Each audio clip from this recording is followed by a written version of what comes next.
Hello my dear students, hope you all are doing well and preparing your lessons properly. In our last class we have discussed about work.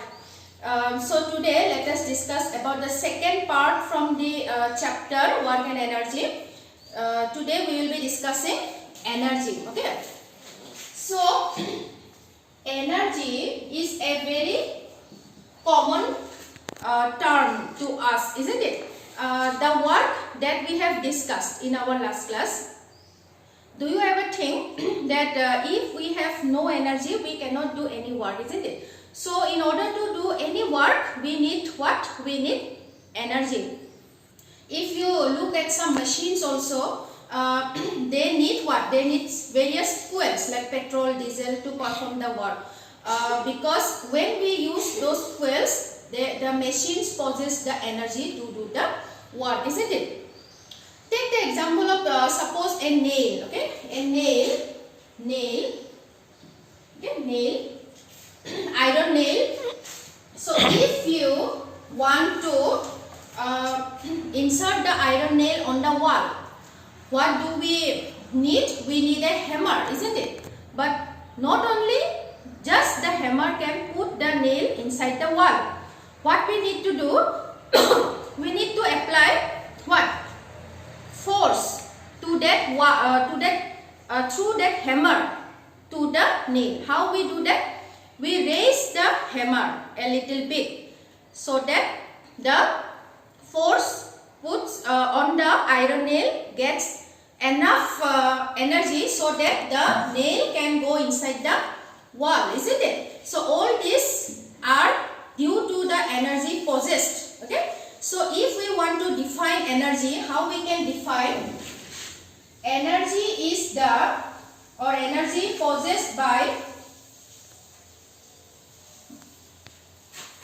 an object is the, we can define it as capacity to do work.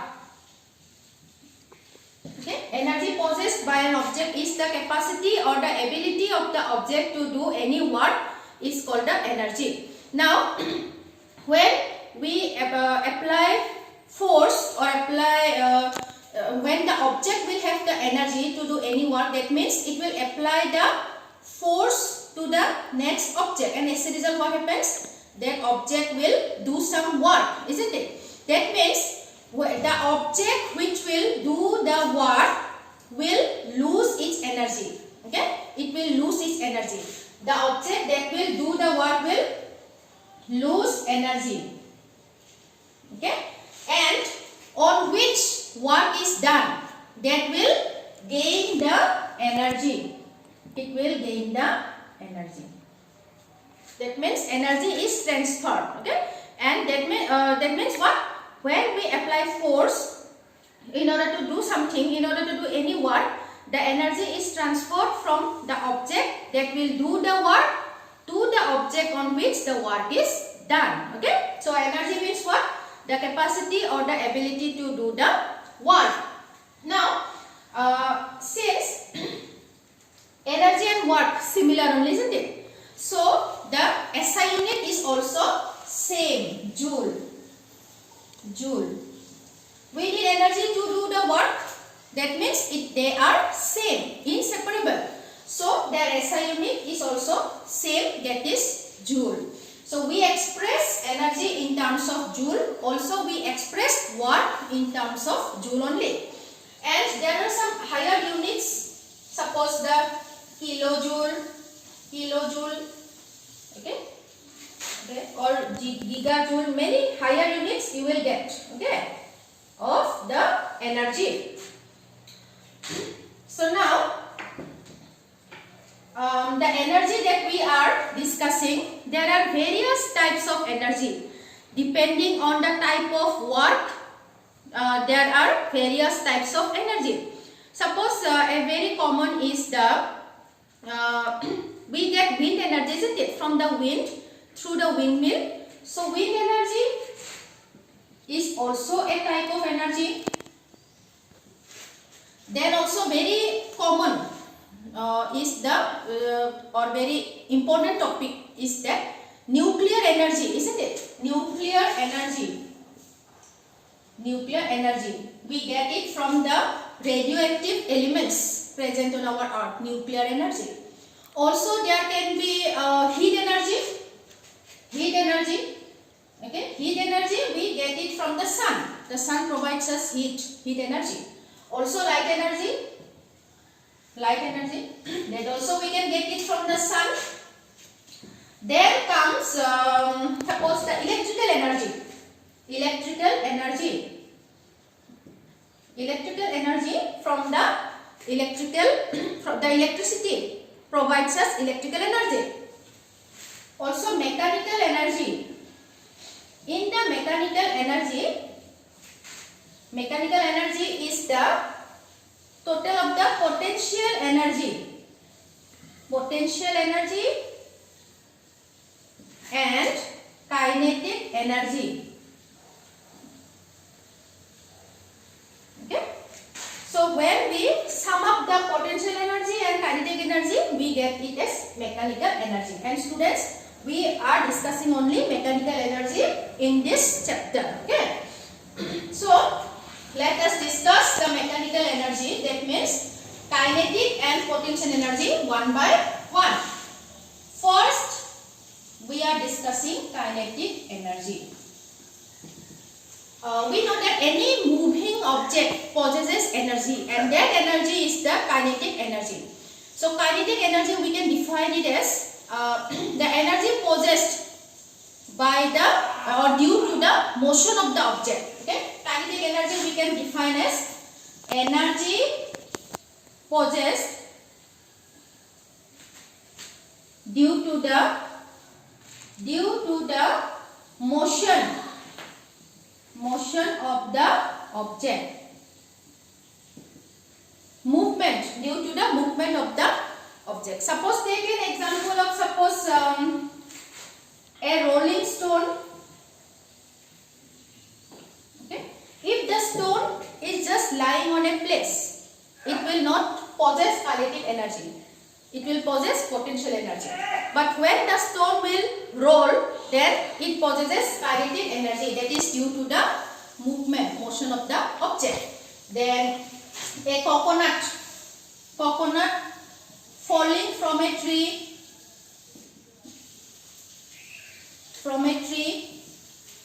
Yeah, when the coconut will fall from the tree, it will possess kinetic energy. Then suppose a speedy car. Okay, a car is running on a high speed. Okay, that will also possess kinetic energy. So these are some of the examples how we can say that kinetic energy is possessed by these objects, because due to the motion, they are not at rest, they are at motion. So we can express kinetic energy as with the formula half mv square. Okay. We use this mathematical formula in order to calculate the kinetic energy of any object. Okay. Ek means kinetic energy. Half into m is mass, v is velocity square. Okay. So now let us derive how we can get this expression. Let us derive. So we are now going to derive the expression of kinetic energy. So suppose think of a object, okay, that is okay. Suppose here the initial velocity was u, then the final velocity is becoming v. Then when the force is applied here, it is displaced through a distance s, okay, and the mass is m. So now we will calculate we will derive the expression. So think of the Newton's 3 laws of equation. The third one is what? V square minus u square equal to 2as, isn't it?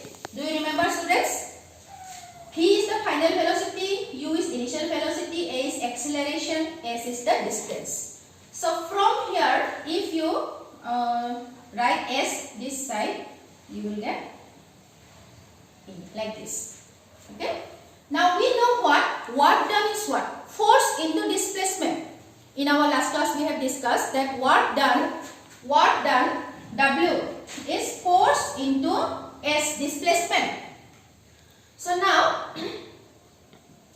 force is again MA, isn't it? F equal to MA, mass into acceleration. So in place of F you can put S, MA into S, you can replace this to A. So A you can cancel. So what is left? Bring half on the front, then M, then V square minus U square. Now in case of stationary, suppose when the object will start from its stationary position, that means the object in the beginning it was at rest. Its initial velocity will be 0, isn't it? If the object will start from its stationary position, the initial velocity will be 0. So if it is 0, then we get half M V square minus 0 square. That means W equal to half M V square. And we know that the work done in this case is the kinetic energy. So here we can write EK is equal to half mv square. So like this we can derive the expression of kinetic energy. And kinetic energy is what? The energy due to the motion of the object. Then come to the potential energy. So potential energy is, it is the energy not due to motion but due to the position of the object. Okay? It is the energy possessed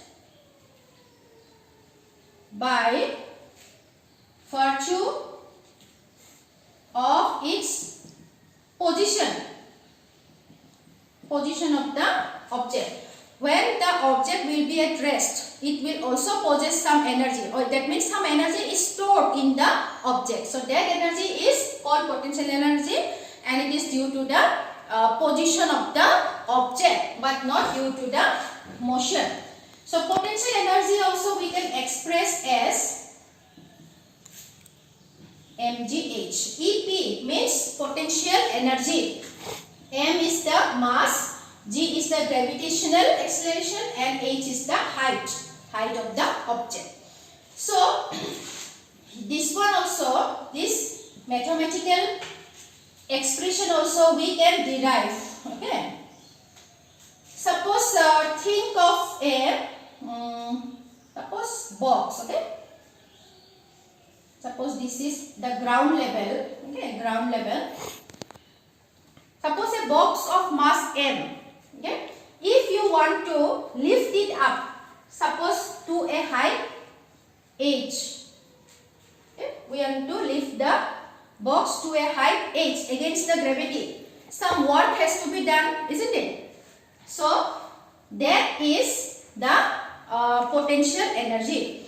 So here gravitational force is acting downwards, no? And we have to work against the gravitational force. So how we can express this? We know that work done is equal to force into displacement. Yes or no? Force into displacement. And here force will be not ma, because here gravitational acceleration, gravity is taking place. So we have to consider gravity and write F is equal to ma. So F we write mg into, and distance. What is the distance? The box is displaced height, isn't it? The height is the distance here. So that is h. So W equal to mgh. And here the work done is what? Is the due to the potential energy. So it is mgh. So like this we can derive the expression for the potential energy. Now one more thing I want to tell you. That is, suppose instead of lifting the box, okay, directly, this is the ground level, okay, you are taking a different path, okay. Suppose first the box was here, you are taking the box first here to this position, then again again suppose till here, again you are bringing till here. That means the path is not direct, you are taking a different path in order to bring the box, but the position, final and initial position is same. So we may think, isn't it, that the work done or the potential energy is different in both the cases? No. In spite of the different path taken in order to reach the same place, here also the work done or the potential energy is same to this one. Okay. That means we only consider the initial and the final position of the object, not the path taken in order to reach to the final position. Okay. So we have discussed today energy and what is kinetic energy and what is potential energy, along with the derivation of the mathematical expression for kinetic energy and potential energy. So in our next class, we are going to discuss about the laws of conservation of energy. Also, we will be discussing about the power.